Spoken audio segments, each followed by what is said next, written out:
Hi, Sweet Pea. Hi, Mummy Bear. How are you? Doing very well, and I'm very happy to be back in a new Gardener's World season, which is pretty darn amazing. As the Americans would say, season.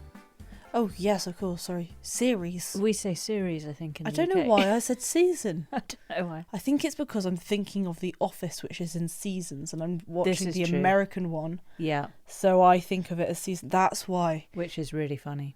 Which is very funny. I love First Michael. time seeing it. Michael. And Jim and Pam. Love you guys. All right, enough of that. Yes. So back on the gardening front, because what I am very happy to be back in is Gardener's World. Gardener's World 2025. Yeah. Can you believe it? That's come around so quickly. And it's really lovely because I have a new book. Yeah. I have a new pad.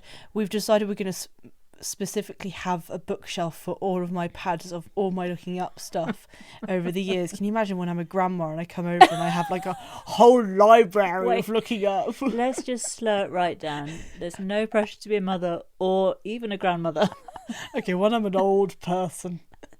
That's my point. But anyways, I've got this really nice turquoise pad, which is a little kind of elastic kind of thing to go around it.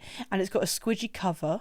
And it's really nicely lined, and on the pages it says topic at the Sweet top Pea, and content. can I interrupt quickly? I don't think this is the content people come here for.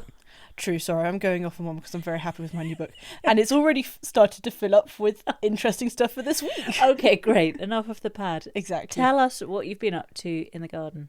Well, and actually Monty talks about this in this episode, is that now's the time, perfect time, for sowing seeds, and it's kind of like everyone is going crazy with seeds. So I have been sowing a lot of seeds. I'm trying this year to get my flower power game on, because that's what was really neglected last year. You were all into the veg, weren't you? I was all into the veg, and I was mainly about aubergines last year. And don't laugh, that's so rude. I was about aubergines, tomatoes. Oh, God. Anyways, I was really trying to get beautiful plants, which I did get last year, but it meant that the flower garden got completely neglected. Okay, so what flowers have you been Anyways, sowing so seeds I've of? got some awesome seeds with this new echinacea, which is kind of like a pom-pom frill to it, pink and lime green. It's amazing. Gorgeous. Cannot remember These the are the name. ones we got from Webb's Garden Centre. Yeah, it was Webb's. Yeah. And but They're then beautiful. I've got a lot of perennial seeds, which is great, because that means you're going to get a proper plant out of it soon. They're all proper plants, but yeah. Yeah, of course. Sorry, annuals. I'm just calling non-proper plants. It's really dismissive of So animals. dismissive. But I then got Rudbeckia cherry brandy, beautiful, rich, crimsony kind of chocolatey colour. That's amazing. I'm doing sweet peas, which are called beeline. They're in a kind of pastely, orangey, peachy, pinky colours. Look amazing. They've all come up. I'm doing straw flowers, because I thought they are great for bouquets. And then, of course, I have got tomato seeds coming along the way, but I'll talk about those later. And I've got cuttings, loads of cuttings as well. Yeah. So I've got loads of rose cuttings, which I did back in the winter. I've got so what do I have? Salvias. Roses, salvias, rosemary, More buddlier. but they're just so easy to take from cuttings. So it's all looking actually very good. And I've got my beautiful avocado plants, which have been staying in the greenhouse over the winter and somehow They surviving. look amazing. They You've do also, look amazing. have you said chilies? Oh, yep, have my And chilies. Yep. Peppers? Yep. Oh, I have sweet peppers coming along Yeah. the way, seedlings. So all those perennials that you're doing, all the flowery stuff, Yep. is for in amongst all our other beds, but also we're going to do 2 new beds, which we're Yes. calling our Delia beds. Yes. We did call them the poo beds initially because that's where the That area... sounds so wrong to go from calling them a poo bed to Delia bed. Well, it's where Hobbsy used to like to relieve herself. It's her huge litter tray. But we're clearing it up and we're calling it Delia Beds because we're going with Delia May West style planting. Delia, who was on Gardener's World last year and also joined us for a good old chit chat. Amazing chit chat, if you want to listen to that. She has those stunning beds of all colours, and there's quite a prominence of dahlias. Dahlias, So yeah. I have bought a huge amount of dahlias. You have. Every time I go out and I pass a garden centre, I seem to get sucked into it. And also some cannas. I know when we spoke to Tashi, he was telling us, again, good old chit-chats, he was telling us how to grow cannas very, very easily from seed. Yes. But I'm a bit impatient, and I did see some canna, what are they? Are they tubers or sort of... What are they? Rooty things. Yeah. Plant. The bulbous bit. Yeah, the bulbous Rhizome. bit. Rhizome. Not sure. We should look that up. I do need to look that up. So we will be digging those beds. We also had planned to do a whole load of work on our compost area, but because we're on a hill, we had all sorts of dramas with that, so that never materialised. However, you did dig into them and pull out the most gorgeous black compost that had been festering away for a long time. Black gold was just beautiful, and so I spent part of a weekend digging up all of this beautiful compost and putting it on the courgette, the butternut squash and the tomato bed for that to all be churned in by the worms, and when I come to planting have just a really rich bed. Yummy. Because I want the tastiest tomatoes and I want the best courgettes. This morning we went out for our morning pre-school bus walk. Yep. With Hobbsy. Nice and brisk. Fortuitously saw 2 beautiful big dollops of horse manure. Oh, right. Yes. Right near our house. Yes. And I couldn't think of anything else at all through the whole walk and taking you to the bus and getting back from the bus. You're not listening to me then. So the first thing I did was, when I got back from dropping you off, was I went and I got a pair of gloves on and I got a shovel and I shoveled up those 2 big piles. It's so funny because when I came back, I did not think to look out for the horse poo. Mm-hmm. You actually got it. Really pleased with myself. Also, it was the realisation that I am my father's daughter, because that's exactly what he would do. Where did you put it? On the compost pile. Great. Yeah. Oh, that is going to make my black gold even be more beautiful. Yeah, exactly. So very happy with that. Other jobs that I've been up to. So this weekend, actually, because of what Monty said on the show, I cut back the grasses. I've cut back all of them apart from the pampas and this other really tall one that is almost like a pampas but not quite. Because you need like a I needed my proper sort of shears for that. So I'll do that during the week or next weekend. Sounds good.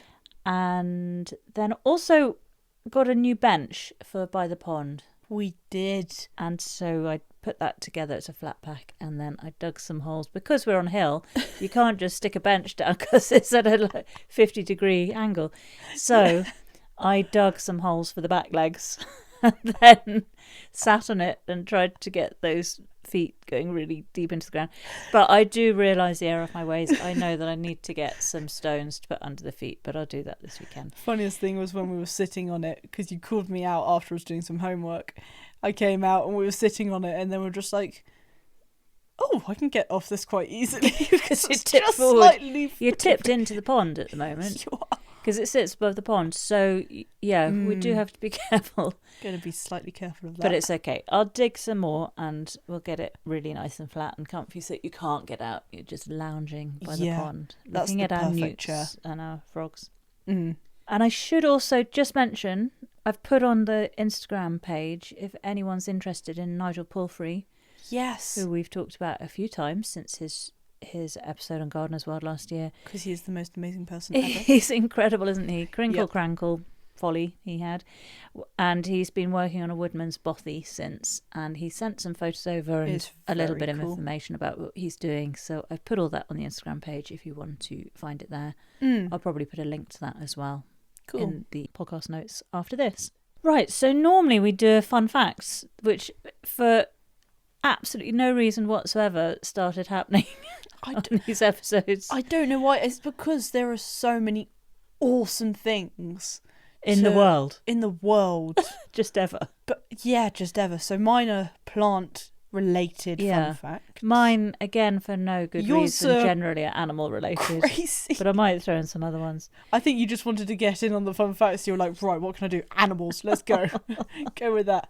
But I can say also, another thing I'm very pleased about, and I won't go on too much about this, but for Christmas, I got this book, which is an RHS book, hardback, beautiful illustrations in it. Stunning illustrations. It's amazing, and it's called Horticurious. Mm-hmm. And by the title, it has the most amazing fun facts about plants and everything to do with gardening. So all of yours are coming from that. Precisely. Right. That was money well spent, that Christmas present. Completely. So I finish off my looking up by opening up my book and going, what will we have for this week? Okay. So for this week, and I have already kind of talked a bit about it in last series, don't say series, I talked about florography, which was the language of flowers, kind of communication of feelings to one another via flowers. So I talked a bit about kind of one or two flowers which mean such and such. But this time we're talking about, and I think this is how you say it, Tussie Mussies. It's a very cool name. Tussie Mussies. Tussie Mussies. Mm-hmm. Tussie is meaning of posy. Mussy is the moss that is wrapped around the stems to keep them fresh. So it's a posy of flowers, which gives a meaning, and you get it wrapped with moss around the stems. Oh, I see. So I'm going to give some rather cool little posies which you can send to one another, meaning these different things. So if you have a posy with a daffodil, which means self-love, a scarlet geranium, which means stupidity, a marigold, which means grief and despair, your posy of these three things mean your self-love and stupidity exact my pity. Right. That's a bit It's harsh. it's very harsh, but these are very like strong feelings that you put across. Then, if you have a posy with a daisy, which means innocence, a wallflower, which means fidelity and misfortune, and a tulip, which means declaration of love. Does it? That posy means your innocence and fidelity and misfortune have caused me to declare my love for you. Oh. Don't laugh. That's absolute madness. Are you making this up? That's what it says. I'm not making this up. That's so rude. That's really How daft. do you think something like that would come out? But interesting that tulips mean, what was it, love? Declaration of love. Because that's my favourite, those are my favourite flowers to get. Yeah. And it's actually what we gave our new neighbours. Oh. So, which they kindly put in their kitchen window, and they said it was so did. that we could also see them. The From flowers. across the street. Yeah. That's so weren't they? nice. Well, just finally the last posy. It has very deep feelings. A rosebud, specifically, means a young girl. Yellow lily means majesty. And lilac means first emotions of love. It means, I confess your majestic beauty has awakened my first emotion of love. What? Okay. How awesome is that? Oh my. Okay. That's very interesting. I think it's utterly awesome. I struggled to wrap my head around that. I will be sending you posies. I've got to try and figure out the hidden meaning each time. Honestly, I walk past you and go, did you not understand what I said? Which one was stupidity? Geranium. Daffodil, scarlet geranium and marigold. Can you imagine? It's just so rude. You started giving me geraniums. Really passive aggressive. Well, shocking geraniums. Right. Here's my animal fun fact. Great. Again, Australia. There's so many fun facts to be had in Australia's Australia. awesome.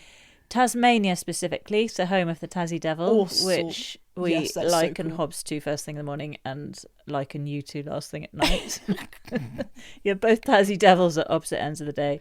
Yeah. There are wallabies which get stoned and then make crop circles.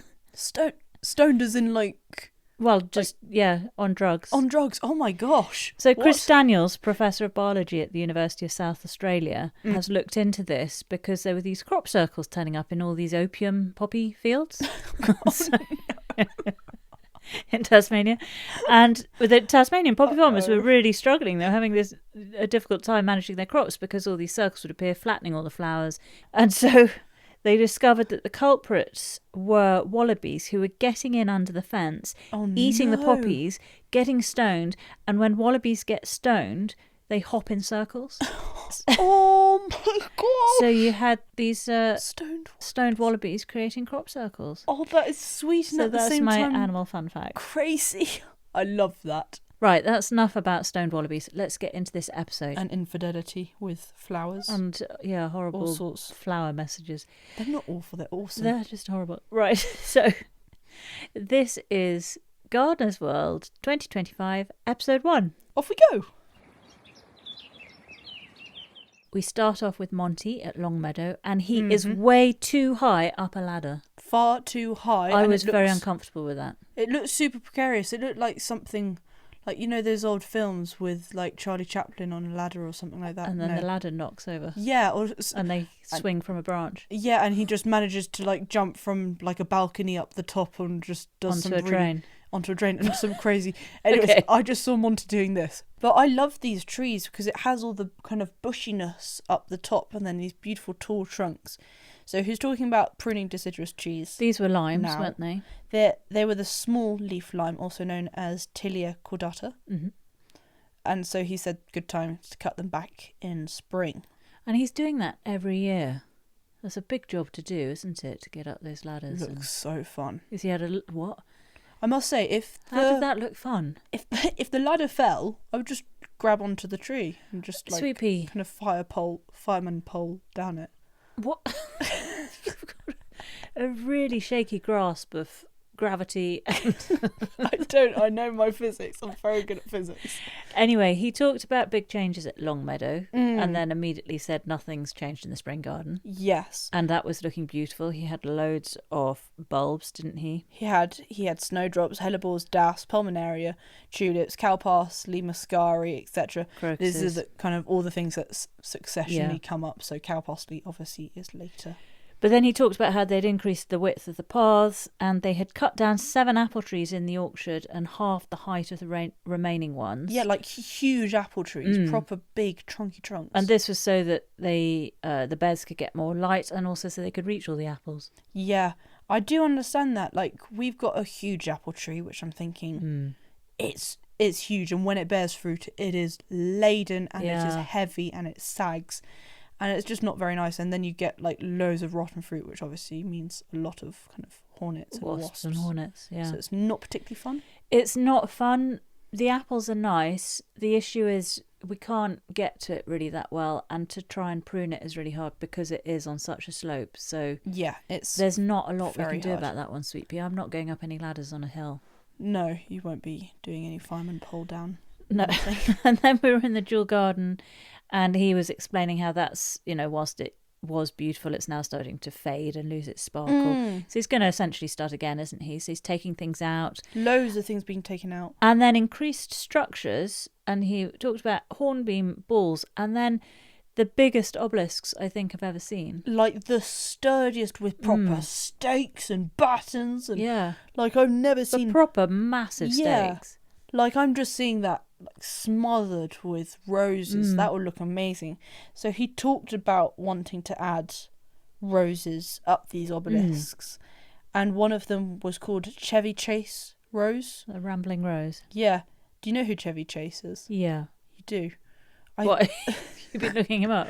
Yeah, because I was like... He's not really your era, is he? He's a comedian. American comedian, writer, had his breakout cast member on the first season of Saturday Night Live. Yeah, he was a member of the SNL crew. Yeah. And I'm trying to think what films he's been in. He's quite funny. Anyway. He seemed really cool.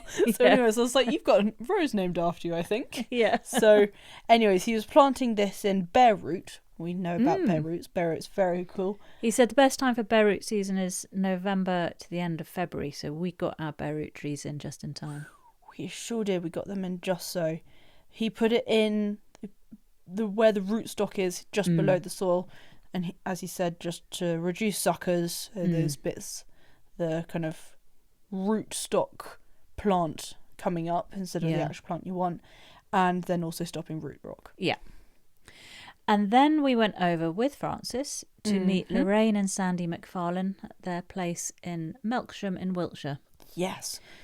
Now, they've been there for 45 years, and Lorraine is the gardener, Sandy's a retired farm manager, and they couldn't afford to buy massive plants, so they started with the little borders around the house and then bit by bit added to it and grew the borders to this magnificent garden. Yep. With some brilliant structures there as well. A lot of stuff, it seemed, that Sandy got from the farm. Yep. So things like an old cow feeder he used as an archway. Which was brilliant because it looked really... It gave solid. that kind of nice silvery touch, which I can imagine a nice rose going up, or a clematis, because purple and silver always look nice together. And then he was very, very proud of his potting shed, and he wanted us specifically to see the window that he had put in, which was actually somebody's shower door that he had found on the side of the road. That was brilliant. It was really cool. I love these things because also when I was looking at it, I was like, I'm trying to see the shower door, but it looked really kind of nicely fitted in. Oh, it's perfect, wasn't it?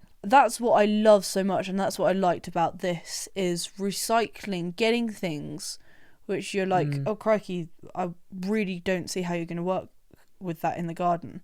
And then you put it in the garden, you kind of slightly deform it, slightly change the look of it, maybe cut a bit here, bend a bit there, and suddenly it is perfect and it has the most beautiful purpose in the garden. That's where I think recycling is absolutely amazing. Yeah, and Frances talks a bit more later on about their use of pergolas and archways. She said they were in beds rather than being used as your traditional archway to walk underneath. Yeah. And one had like a tree under it, and there was kind of underplanting and things I like love that. So a different use of the height that they had there. And also created, this is rather cool because it's creating a window almost to look through a bed, to having something over it. Well, and framing things. Yeah, exactly. And they had a wildflower meadow, and Sandy said that on his farm, when they went to organic, they started having these wildflower meadows, and he brought that idea home. Yeah. And I'll talk a bit more about that a little later on. They said that basically they let it get on with it. They pull out any of the things that are taking over too much and pull up any nasties that come in. But it was a really flourishing meadow, wasn't it? It was beautiful. Beautiful meadow. And buzzing with life as well. Yeah, I should take a lot of ideas from their meadow. Yes. Because we have, now that we've got the bench in place, because the bench is around, sitting right above the pond, and so I want to have a wildflower area all around the pond. So that wildlife can kind of just immediately hop into this haven of loveliness, and pollinators can kind of jump between pond and flowers. So I loved the wildflower area. Well, you had your first stab at a wildflower patch last year, didn't you? And it'll be interesting to see if any perennials come up in that bit. Yeah. But you'll basically add on to that, won't you, and draw it more towards the pond and around the bench. Exactly. Yeah. Interestingly, it is best to sow a wildflower area with seed in autumn to let it settle in over the winter. However, if you're on thick clay, it's best to do it in spring. Oh, okay. So we're fine because we are on over there is soil. Thick clay, is it? Yeah. Oh my gosh. When I was digging the pond, it was clay. Yeah. And then we see Sandy's recycled seating area, which actually reminded me very much of Nigel Palfrey's work, with sort of quite twisty, gnarly bits of wood. I love that. It was gorgeous. Yeah, really loved what he did. And then there was that gorgeous hedge. Yeah, the dead hedge. And Frances said it was beautiful as well, and it was immaculate, but it looked amazing, and you just knew that there was loads of wildlife in there, having a great time partying. And then there was a Spanish broom. Yes. We have a red version of that, I think. I think we do. I think that's the one that I call the coral plant. Because it makes this kind of... Does look like a coral. Kind of fingers go feathery upwards. coral. Feathery coral. And they had this kind of gravel area with this Spanish broom near the kind of... House. And she said how it used to be kind of... You could drive all the way up to the window because... There was no garden, so created this gravel garden to push kind of boundaries away. Stop Sandy from parking his truck right by the window. Stop parking by the window, please. And so they'd put in alpines. Yeah, alpines, thymes, lavenders, Steepa gigantea. All in this gravel. All looking amazing. Really good. And then, I don't know if this was around the back or whatever. This farmyard patio. Patio.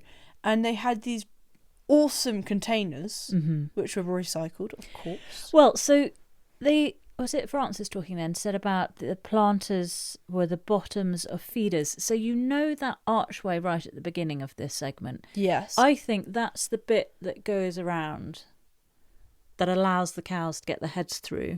And then all the feed is put in this kind of massive bucket bit underneath. I was trying to figure out how a feeder works. So I'm wondering if that's what it is. So he used that bit as the arch and then the base bit as the planter for in the patio bit. Yes, anyway, that's it looked making gorgeous, sense. didn't it?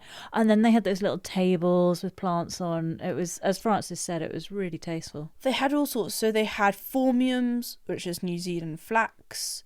They had a kind of silvery version of that. Sempervivums, house leek, also known as house leeks. Did you know that sempervivum means always living? Semper, Latin for always, vivus, living. I did not know that. Rather cool name. Why is it called that? Does it just live forever? Well, it's such a robust plant. House leeks are amazing. You know the ones that I literally just shove out the wall. And I shoved in that rock and then it had weeds smothering it. And then I uncovered it and it's got like 500 babies now. Yeah. That's a sempervivum. Right. Then there were echeverias, also another amazing plant. Then there were aeoniums. Now, there is a slight controversy on how to spell the name and how to say the name. Right. Because... Who's been controversial about it? The Germans and the Dutch. Oh, right. The Germans... Yeah. It's Schwarzkopf. Yeah. I think that's probably a good way of saying it. And it's spelled SCHW Schwarzkopf. Wait a sec, isn't that a... Blackhead. Schwarzkopf. Schwarz is black, Kopf is head. Yes, it is. That is what it means. But isn't that also a shampoo brand? Yes, it is. It is. Oh my gosh, I was trying to think. It's like, where have I heard that? Anyways, the Dutch way of spelling it, also Schwarzkopf, probably not said so. I'm very sorry if I've said that badly. It's with a Z and then a W and then Schwarzkopf. Right. But no F on the end. Well, both mean blackhead. Yeah, so I think the Dutch are allowed to spell it a Dutch way and the Germans are allowed to spell it a German way. But then what if you're English? Then what do we... Oh, I see your point now. Okay. I don't know. But basically you can't be wrong, can you? You just either do it the Dutch or the German way. Anyway, then there was also ladies' bed straw and cypress, or also known as nutsedges. Right. Well, Lorraine and Sandy's place is called the Rookery and it's in Melksham and it is on the NGS site, National Garden Scheme. So I can put a link to that, but it's got an open day this year on the 1st of June, 1 o'clock till 5 o'clock. Children are free, adults are £5, and there's some homemade tea. Oh, lovely. Now, there was something interesting online about Sandy and his time working on the farm previously. Yes. He got into the farm certainly got into the national papers. No way. When they went to organic. And the farm was home farm at the Neston Park estate in Corsham in Wiltshire. And it was in 2006 that they converted to organic. And the reason it got into the paper was because of this massive bloom of poppies that took over 100 acres of the land. And that's what amazing. Happened was all the poppy seeds were there, but the pesticides had always kept them dormant. So when they converted to organic, suddenly all these poppies bloomed. Here's some photos I'll show you quickly now, but I'll put a link to this on our pod description. Wow. He's got this little kid running through up to his waist in poppies. And as far as the eye can see, you've got see, isn't that beautiful? That's just so, as I say, it became a Red Sea. a real Red Sea, but it became this big attraction on account of them changing to organic and just a really popular tourist attraction. Oh my gosh, sometime. I would go there. And Sandy himself was interviewed for this and said how even a poppy expert was really interested in the crop and came to have a look. That is so cool. They were quite unusual poppies. Wow. Anyway, so that is where then Sandy got his idea from. When that farm went organic, it had this amazing impact on the land, and that's why they decided to do it in their garden. You can see where his inspiration came from. Absolutely, that's lovely. Back with Monty, and he's on the mound. He's planting up some pots. Yep. And Ned squeaks, and he says, "You okay, Ned? You all right, chap?" You're right, chap. It was a real Hobbs squeak. Real Hobbs squeak. Yeah. We always say that she needs oiling. Yeah. But yes, on the mound, so obviously the nice light blue and kind of creamy yellow colours. So he had primula heritage, kind of this egg yolkiness to it. Viola Piquety Blue. And I've just put next to that, oh, lovely. Because when we were watching it... That's what you said. I quite literally went, oh, that's lovely. Such an old woman. Such an old woman. But it was beautiful. It's a really nice blue, Really lovely. purple. And then finally Viola Boughton Blue in this pot. Yeah. Very nice arrangement. Gorgeous. And then we went to the balcony garden. Oh, This was in Dalston in this. northeast London, the home of puppetry director and designer Oliver Hymans and his art communication consultant partner Marcus Crofton. yes. And the music was beautiful. It was this really cool jazz music, like I was expecting jazz hands to come up at some point.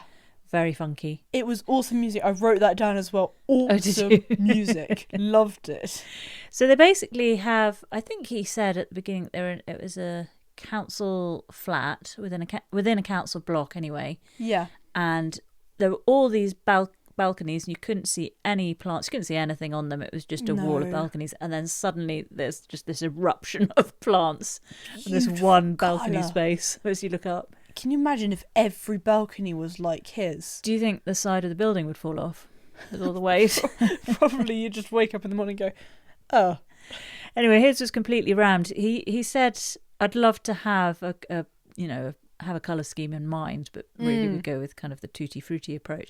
And I thought that description was perfect because that's the approach I like. Yes. I really like all the colours. I like the clash of colours. Mm-hmm. There was a time when we first started out planting up our hill where we said, oh, this will be our reds, oranges and yellows bed. This will be our blues, purples and pinks. Yeah. Which is just mad. And I'm It's thinking madness, of it now isn't going, it? you crazy lady, what were you Crazy thinking? lady. So tutti frutti is a good description. I think. Tutti frutti flower power. Yeah. Off we go. So he had foxgloves, he had lots of Mediterranean planting, he had red geraniums, Red dahlias. he had grapevines, Yeah. which were actually producing grapes. Yeah, some years on, some years off, much Yep. like ours. And his red dahlias, he said, take up about a sixth of the balcony. Yeah, they And- looked like possibly the bishop's variety. Yeah, yeah, possibly. They They look looked like that. darker red to me. Yeah, Isn't maybe. bishops with the chocolatey stem? Yes. Did his look like that chocolatey I stem? thought I saw a slight Anyway. chocolate stem. Who But knows? looked what he does. beautiful. And Also- everything was in pots, wasn't it? Yes, everything was in They pots. could move it all around. Exactly. So he said he could rearrange things, put different colours with different things if one's looking better than the others. Mm-hmm. He had teasels coming up as well, Mhm. looking really pretty. I loved it, and I am getting a lot of ideas You are. for uni if I have the tiniest space to get pots A windowsill. and to a windowsill. I will make the most beautiful windowsill. Yeah. I think be there's lots you amazing. can do inside or Yeah. out with a garden, with a balcony. We'll figure something out. Exactly. You'll have a nice spot. Even in front of my front door or Yeah. whatever, just Well, creating exactly. like an archway So he, for plants or whatever. so he did give top tips. He did. One was get as big a pot as you can Mm. manage, Mhm. which is a good idea. And actually, Monty then referred to that afterwards, saying, always check that the balcony space you have can take the weight of Can these pots take because the they're weight. really heavy once Yeah. they've got all the soil in and then Mm. watered. They do say to use terracotta around the edge of your pots and to do plastic pots in the kind of central area to reduce the weight. Right. I've heard of that. Yeah.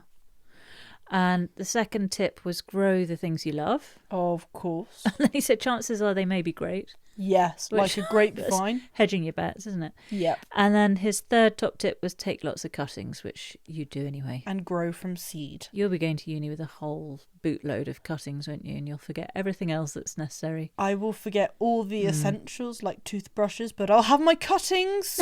I have cuttings. I will be fine.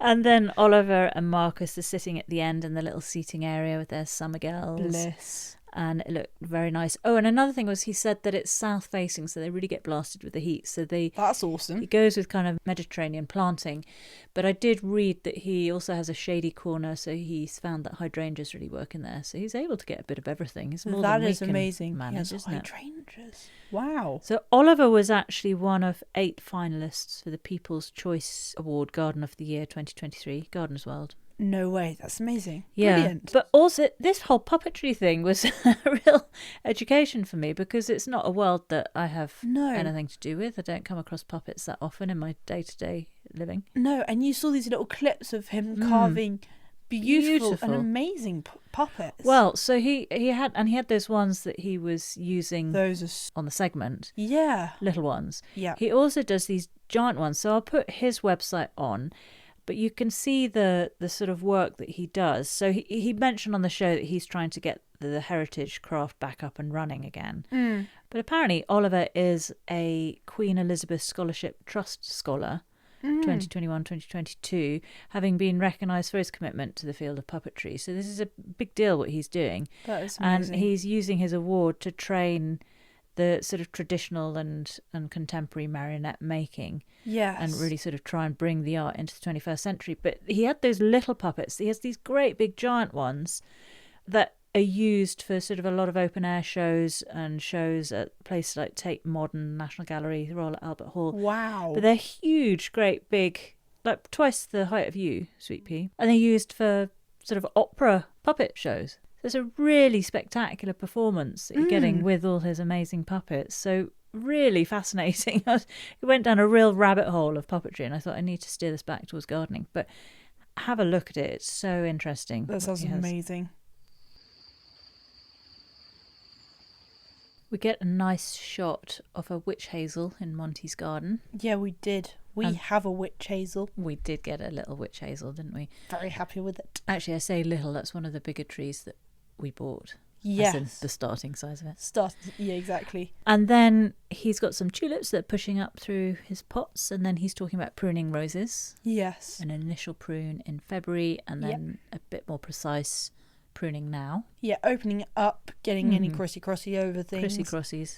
Just keeping it all nice. And then I liked how he was using the prunings to put as kind of like a trellis on top of his tulips and his pots to stop rats and squirrels and birds digging up the bulbs, which we haven't had this year. But do you remember last year we had a whole pot just dug up, and then the bulbs weren't even eaten, they were just strewn. It was just pure vandalism, just chucked around the place. Yeah, it was really rude of them. I was like, leave my tulips alone. And then there was a shot of a beautiful dense patch of, I think, cream crocuses, really thick. Yeah, you see that with that kind of bee kind of really nestling in. Yeah, that was stunning. So sweet. And then Monty was sowing tomatoes. Yes, so I talked about this earlier, sowing lots of veggie seeds. So he's sowing tomatoes at the moment. I have sown a few different types. I've sown shimmer tomato, ananas tomato, which is really pretty, kind of juicy, kind of almost beefsteak look to it. Yellow tomato, wonder what it will taste like. Maybe pineapple-y. Have we not had that one before? No, we haven't. Okay. That's one of our new ones from Webb's. And then Roma tomato, which is a plum tomato, and the plant produces loads. So that's what I've been doing. The ones that Monty was growing, he was putting the seeds down for Gardener's Delight. That's the cherry tomato. Everyone loves it. That's why it's called so. Tigerella, which he's done before, which gives those really cool stripes. They always look yummy. And then Costoluto Fiorentino, which is another lovely beefsteak. It's loved by Nettles and Petals. Oh, actually, he says it's a very good Nettles and Petals tomato. So I will take that from him and from Monty. And also, I do wonder if it cost a lot. This tomato cost a lot. It cost a lot. It's cost a lot Fiorentino. There we go. No. Okay, so then we went to the Isle of Wight. to Ventnor Botanic Garden, Mm-hmm. which boasts an impressive collection of over 30,000 rare and subtropical plants and trees. Did you know that? No, I did not know that. Spread across 22 acres of gardens. Oh, you could be a gardening presenter. And then you saw the trees from above, and it was amazing.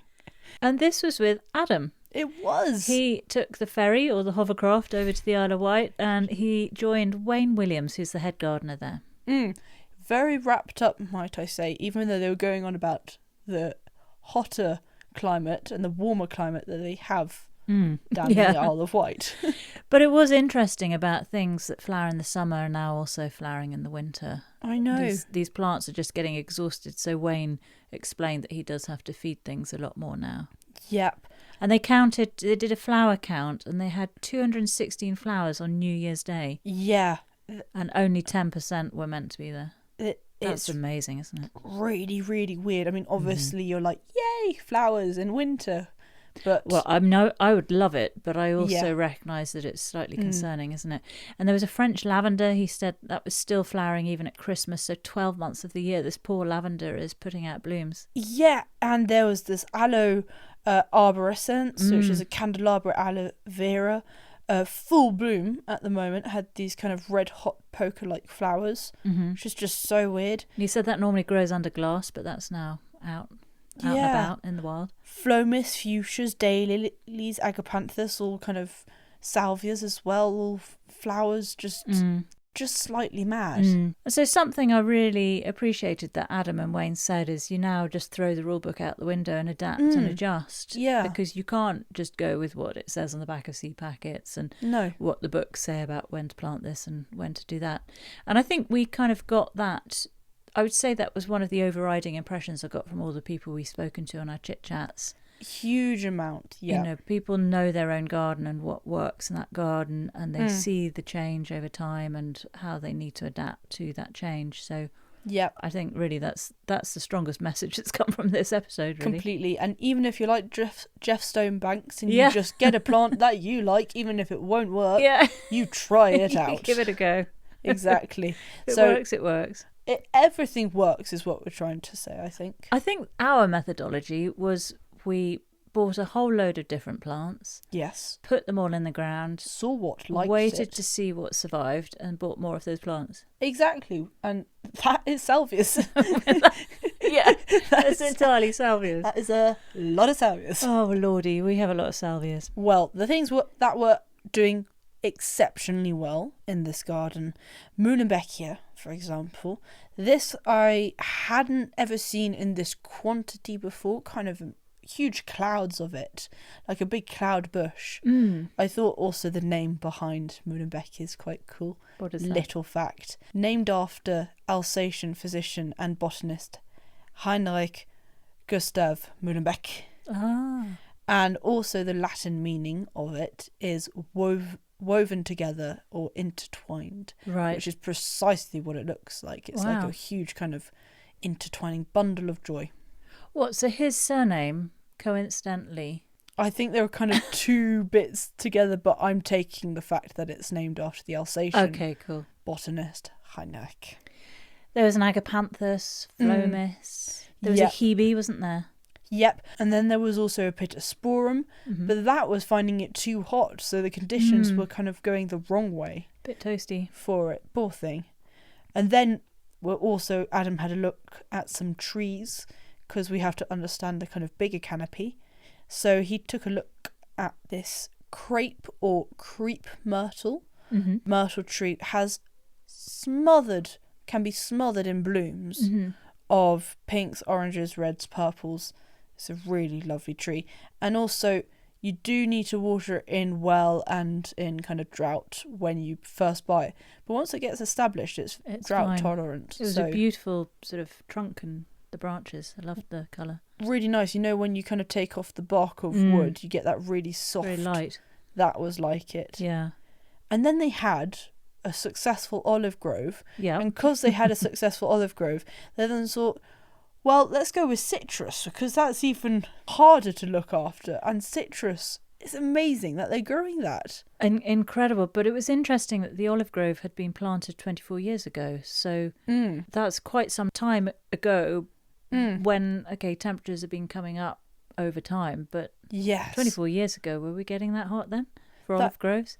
But I guess it's the Isle of Wight, so it's really far south. Anyway, that worked. But the citrus grove blows my mind. I can't imagine a grove like that in the UK. It's not something you'd expect to see here, is it? I would want to visit that because already it's hard to look after citrus in pots, putting them in the greenhouse, keep putting them out when it's hotter, and all that stuff, and feeding them.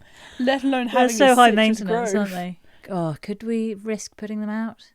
Oh, I don't know. Ooh, scary. Like in a kind of maybe sheltered area, possibly. Yeah. Who knows? Possibly. But he said about drainage is key. Mm-hmm. Not adding anything to the soil, but just making sure like the poor soil, don't they? drainage is key. And then I'm not sure if you saw this when they were doing these really nice shots of all the citrus plants. This one came up and a few times, and I was like, okay, what is that? It was this kind of finger-looking citrus. Yes. Yeah, I did see that. Really amazing. So I looked that up. It's called a Buddha's hand citrus. Really amazing. You can kind of get lemony zest from it. It's like the best lemony zest ever. Oh, delicious. So I thought that was really cool. Yeah. You can kind of candy it in any way. Oh, yum. It's just so cool that they're growing that there. Oh, I'd love to have that. That does sound amazing. Well, the Botanic Gardens there, they're 53 years old. And prior to them becoming a botanic garden, the grounds were a hospital, the Royal National Hospital for Diseases of the Chest, 1869 to 1964.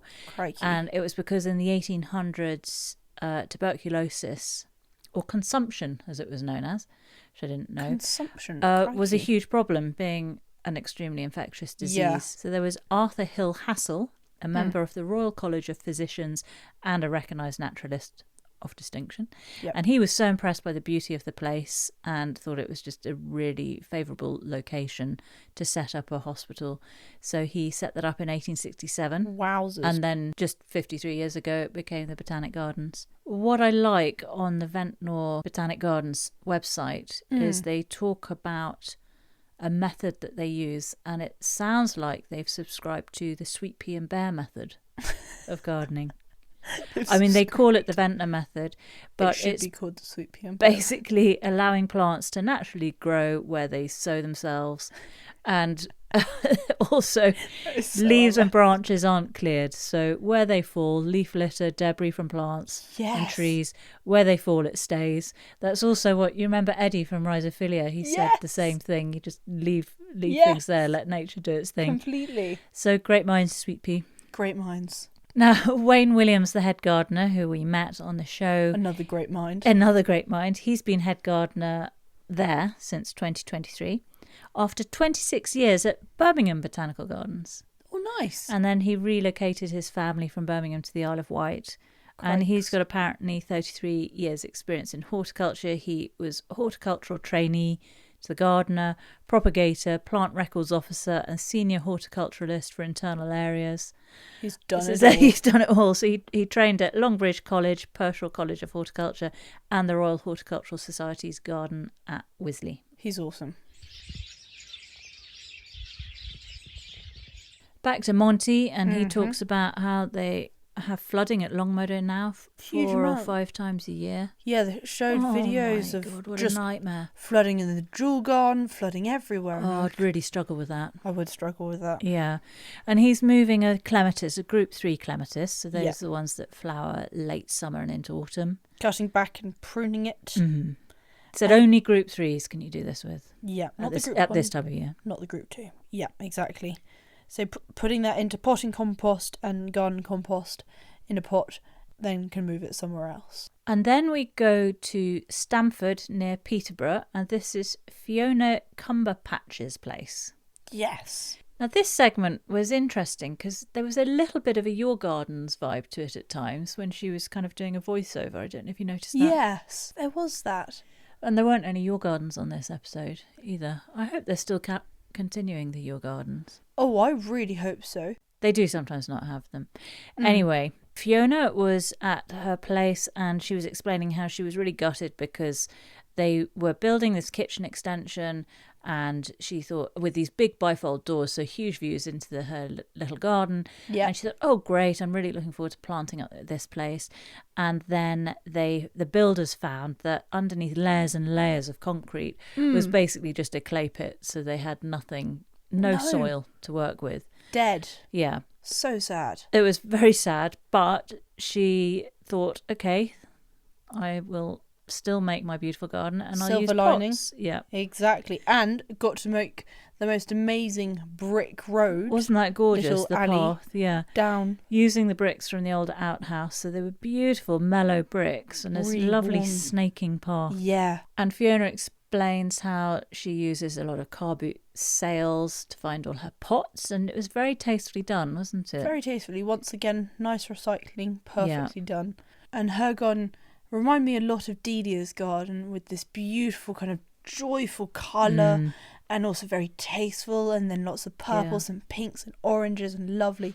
So she had bamboos for screens, she had sedums, she had dahlias, she had climbing hydrangeas, perennials in pots, salvia caradonna, that's that woodland salvia with spires of purple. She had nepeta, geums, and then the thing I loved the most, and also grasses, Cupid's darts. There's those beautiful purple flowers. Yeah.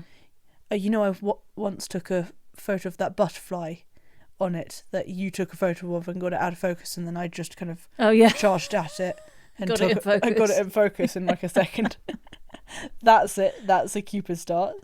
And then also miscanthus. And then finally Mimulus, which had self-seeded in the gravel. Beautifully. Which she was really happy to see. So that life can grow in that kind of very Isn't that poor amazing? Area. Like what's it getting? How's it growing there? It's unbelievable. I really liked that Mimulus. Yeah. And then with all this colour, she then had a black shed, which she'd painted black to help it recede into the background. And then she had that really cute little greenhouse with all her miniature herbs. Yeah. And again, very tastefully done. It was all gorgeous. I love that. So she had peppers, cucumbers and herbs, as you said, in there. Looked really nice, and I liked the little door that she could open. Yeah. And it's like a little display cabinet. Yeah. But at the same time, keeping her plants very toasty. That was cool. And something I noticed was there was an orange table and 2 chairs.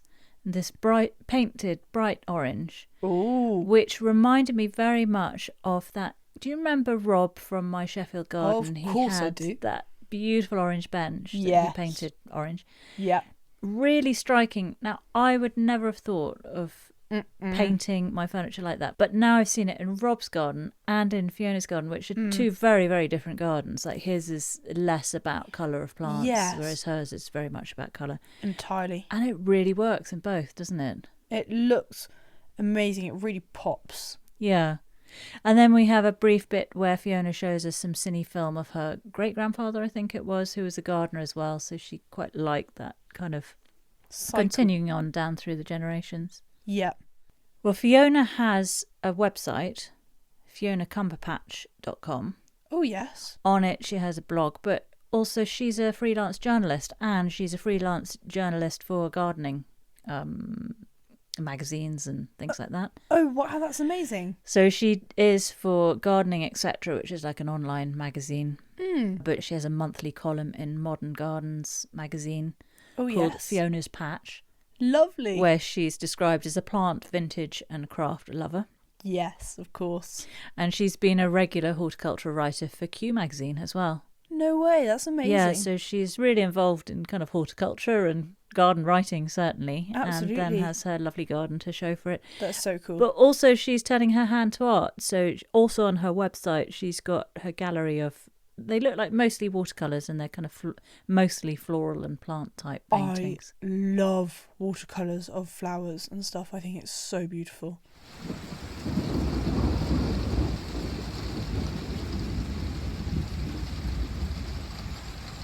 Then it's Monty's U-balls. And he says how they need good drainage. Yeah. They hate being waterlogged. He was putting that in the place of the clematis that he had taken out earlier. Can't overdo the drainage, he said. Nope. And then you looked at me Yes. with a very sheepish look. And you said to me, have you seen my topiary ball? This was new news, Sweet Pea. So you know how I'm not a big fan of topiary. You're not a big fan, and we've always said this in so many podcasts. I love topiary, you don't like it. Well, you've snuck one in, haven't you? You've been quietly on the sly, shaping a little... It's not you. It's not. We don't even know what that plant is. I must say, I'm very bad with shrub names. Are you any good with topiary, though? What does it look like? It's so funny. It's this little bush that we had bought, and we had it in a container. Then we got taken out of the container, got put in the garden, left slightly neglected. It's looking amazing. Anyway, so earlier in the winter, I thought, I'm going to cut it into a sphere. Oh, it's a sphere, is it? It's a sphere. Now you've come to it, and it's an egg. Oh, right, okay. So slightly deformed. Did you do that on purpose? Of course, the egg I shape. did. Yes, of course, because Easter's coming up. There we go. What Egg size shape. is it now? Would you say? It's like a big Easter egg. Oh, not wait. Your two hands that were about 2 foot apart. Like that big. Okay. Wait, that's not that's a massive. Okay, so we're talking about 30 centimeters tall. 30 centimeters tall, okay. And obviously a little less wide because I didn't about 20 centimeters wide. Okay. But yes, I'm so happy I have a topiary ball. That was a shock to me, but okay, I will check it out. Yes. Then jobs for the weekend. Yes. And they're trying something new with the editing. So they did this kind of blurry wordage and kind of a jaunty font came on the screen. And very slowly came into focus for the first of the jobs for the weekend. Yes, like before. I thought it was my glasses at first because I just couldn't see what it said. I thought I saw you adjusting your glasses. Yeah, oh no, this is it. I am doomed. Really doomed. So the first one was mulch soil. Yes, very important. Then the second one, weed beds, that came into focus a lot quicker. Yeah. Didn't blur it so much, so I was back on track again. And that was all in slow-mo, so that was a nice shot of Monty doing his slow-mo weeding. Yes. Which already seems to take forever in my head when I'm doing it. I'm just like, can I get on with weeding? But it adds a certain drama, darling, to the weeding if Mons is doing it in slow-mo. Very cool. And then chitting potatoes he also did in slow-mo, but Ned's holding his hand.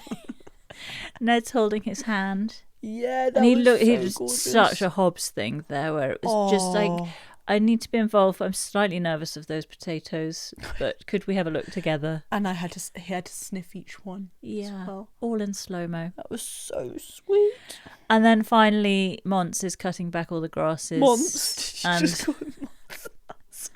Min Mons. Yeah, Mons. I shouldn't. That's disrespectful. The Don.